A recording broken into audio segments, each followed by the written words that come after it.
ये कि किसी से सेवा ना ले, और अगर सेवा ले तो उसके अनुसार फिर अर्थ दे दे। अगर आपने वहां भोजन पाया, पान पाया, तो उसके अनुसार सोच ले कि अगर हम इतना खरीदते तो कितने का मिलता, वो दे दिया तो आपका भजन बच गया।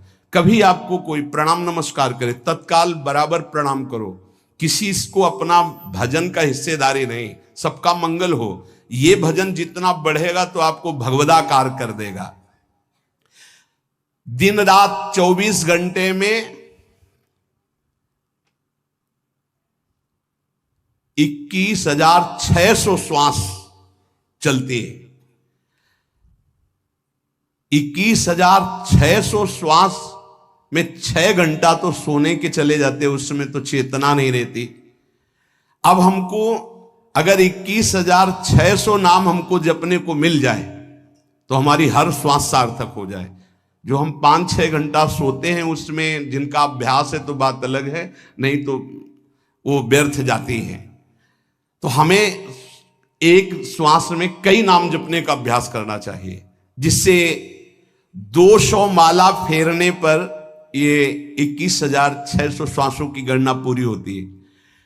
अगर हम 200 माला का नियम ले तो इतना हो सकता है। तो हमें लगता है अगर हर समय माला नहीं ले सकते तो श्वास वाली माला बहुत अच्छी रहती है। श्वास में 4 बार खींचो, 4 बार नाम लेते हुए छोड़ो। दूसरा साधन, एक छोटी माला ले ले, जो आजकल तो काउंटर चला है। काउंटर में ज्यादा सुविधा संसार के क्रियाओं में रहने वालों को होती कि क्या अपनी जेब में डाल लिया। तीसरा साधन वो बहुत कठिन है, मन की वृत्ति से नाम जप करना। माला, श्वास और मन की वृत्ति, उसमें श्वास की भी गणना का ध्यान नहीं रहता, उसमें केवल चिंतन होता है, चल रहा है। पर ये आखिरी स्थिति होती, इसी के बाद वो परिपक्व अवस्था होता है। जिह्वा से धीरे धीरे नाम उच्चारण करते हुए ये पहला अभ्यास है। प्रारंभिक को एकदम मानसिक में नहीं पहुंचने की चेष्टा करनी चाहिए, 2-4 नाम के बाद मन प्रपंच में फंसा देगा। दूसरा अभ्यास कंठ में, जैसे हम जिह्वा से राधा वल्लभ श्री राधा वल्लभ श्री राधा वल्लभ श्री, इसे वाचिक जप कहते हैं। मंत्र नहीं होगा, ऐसे नाम होगा। फिर उपांश ऐसे, फिर कंठ से चलता है, फिर हृदय से चलने लगता है, फिर नाभि से चलता है। जिसका नाभि से चलने लगता है उसका परावाणी के द्वारा भजन, वो सिद्ध पुरुष कहा जाता है।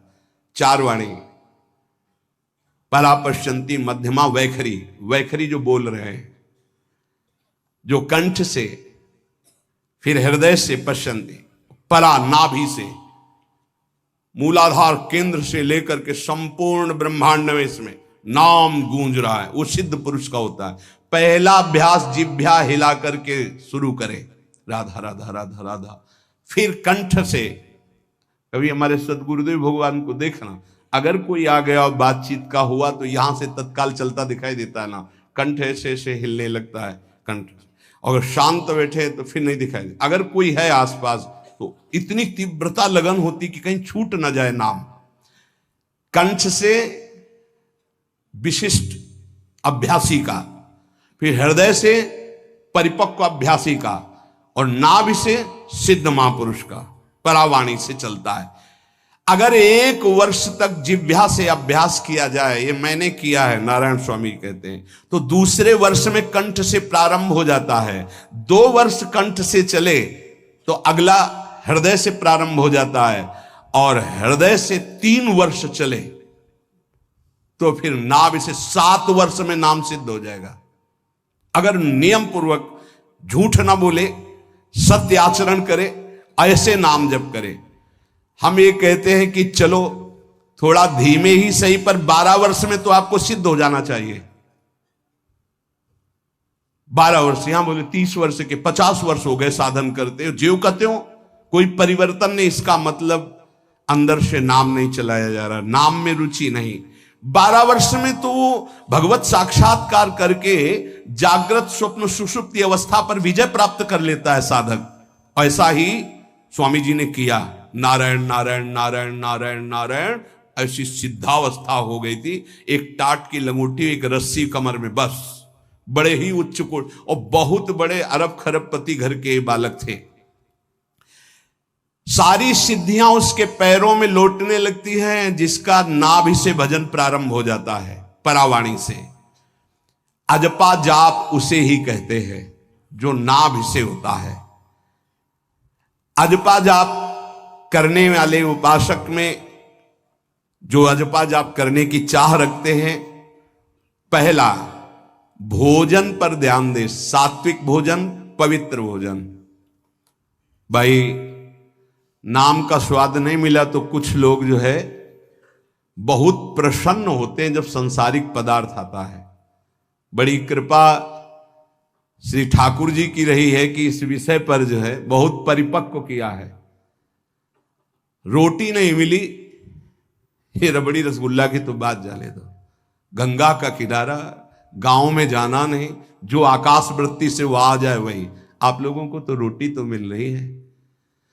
पहला नाम सिद्ध करने के लिए भोजन सात्विक और थोड़ा, अगर एक समय पाके निर्वाह कर लो तो अच्छा, नहीं तो 2 समय, 3 समय पाने का तो अधिकार ही नहीं साधक को। भगवान की बड़ी कृपा है, जब भूख थी तब था नहीं, और जब है तो भोजन नहीं पा सकते।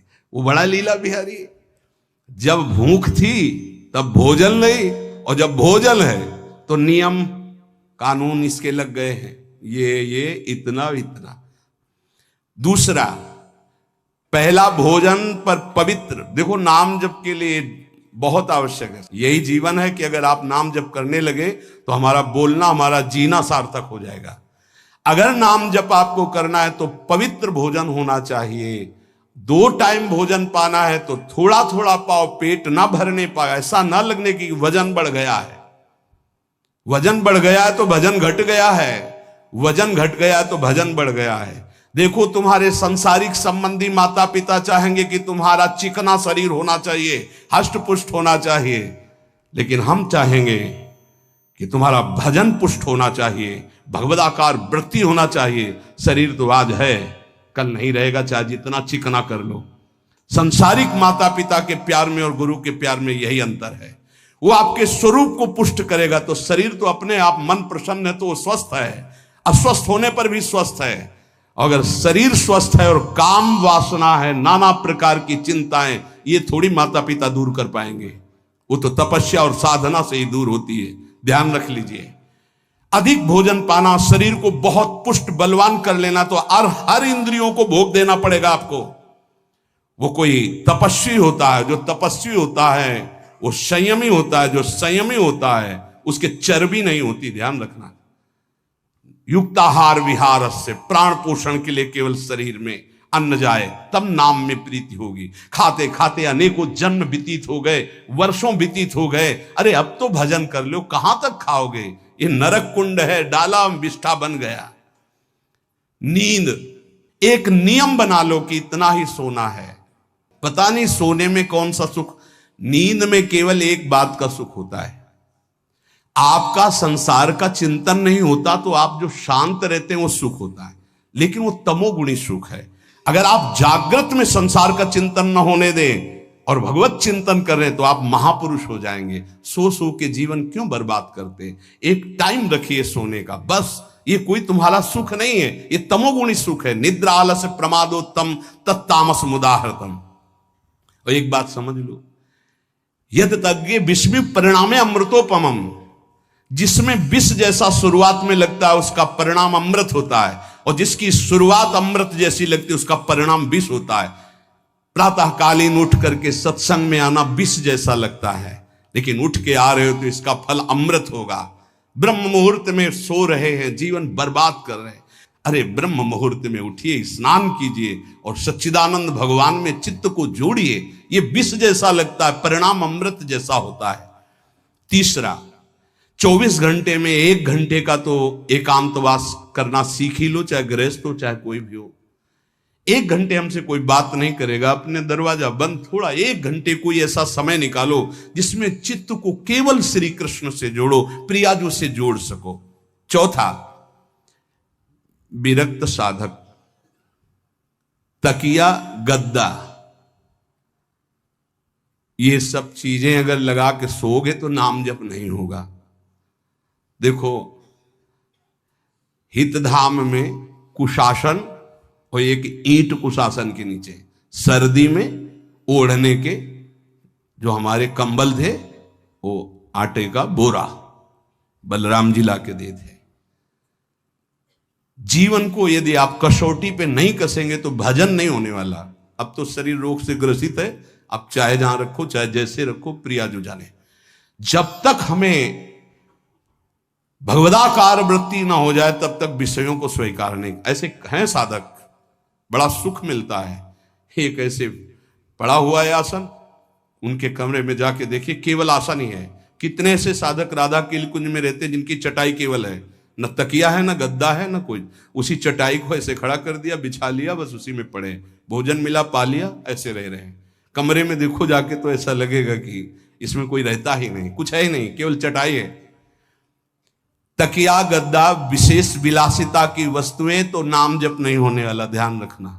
जहां पड़े आराम से नींद आ जाएगी, सो जाएंगे, और जब तो नींद उतनी आएगी जितनी आवश्यकता है। भजन का खजाना तिजोरी में रखें, कभी किसी से बताएं नहीं कि आपका भजन कितने माला कितना होता है। पूज्य नारायण स्वामी जी कह रहे हैं, भजन को खजाने में रखने का मतलब है लूटने वाले डाकू माया भेजती है, काम क्रोध लोभ मोह मद मत्सर आदि, और प्रिय गृहस्थ भगत आदि। कैसे प्रिय गृहस्थ? स्वामी जी अब ये सब आप ही कहा है, बहुत बीमार है, आप देखना। ठीक है, दूसरे की दुख निवृत्ति करना संत का स्वभाव होता है, पर हम जिस मार्ग के पथिक हैं, हमारा कर्तव्य है, हमारे पास हमारे प्रभु के सिवा कोई नहीं, हमारा जो कुछ है वो प्रभु हैं। ए भैया, जैसा श्री जी चाहेंगे वही सब मंगल करेंगे, ये शब्द होना चाहिए, उससे उसका भी मंगल होगा, आपकी भक्ति पुष्ट होगी। कभी भी जो गृहस्थ में भजन करता है, किसी भी तरह का किसी से भी कोई प्रतिग्रह ना ले, नहीं ले लो, ये लो ही बढ़िया है, रख लो, नहीं महाराज हमारा ये मार्किन का गमछा ही काफी है हमारे लिए, नहीं नहीं नहीं, ये प्रसाद पाल, हाँ इतना किनका दे दीजिए, भगवत प्रसाद है, ये हमारे लिए पर्याप्त। गृहस्थी में अगर आप भजन करते हैं तो अपने भजन को बचाने के लिए किसी से भी दान पुण्य, किसी का भी बट रहा है वो स्वीकार न करें, किसी से प्रणाम नमस्कार, किसी से अपनी सुविधा सेवा स्वीकार ना करें। और जो विरक्त है उसको ध्यान रखना चाहिए कि हमारा जीवन केवल जगत मंगल के लिए विश्वेश्वर भगवान को समर्पित जीवन है। ना हम किसी को शाप दे सकते हैं, ना किसी को वरदान दे सकते हैं। सेवक स्वामी की इच्छा को देखता है, ऐसा ऐसा, हाँ प्रियाजू की जैसी इच्छा होगी वैसा नहीं, आप ऐसा नहीं, प्रियाजू का बस जबान से कभी ना किसी के प्रति शाप का, और ना हरिराम व्यास जी ने कहा है कि शाप और वरदान हमारी हमारे स्वामी की, तो हमें हर बार में यही बोलना है, जैसी प्रियाजू की इच्छा, जैसी श्यामाजू की इच्छा। नहीं आप कुछ कह दीजिए तो राधा राधा राधा, नहीं कैसे मंगल होगा, आशीर्वाद दीजिए राधा राधा राधा, बहुत संभाल के। महात्माओं को इस बात में सावधान रखना चाहिए कि ये माया ममता का रूप धारण करके तुम्हारी तिजोरी को खाली कर देगी। खजाना लूटने के लिए माया बहुत अनुभवी महापुरुष है, सेवक के रूप में आती है।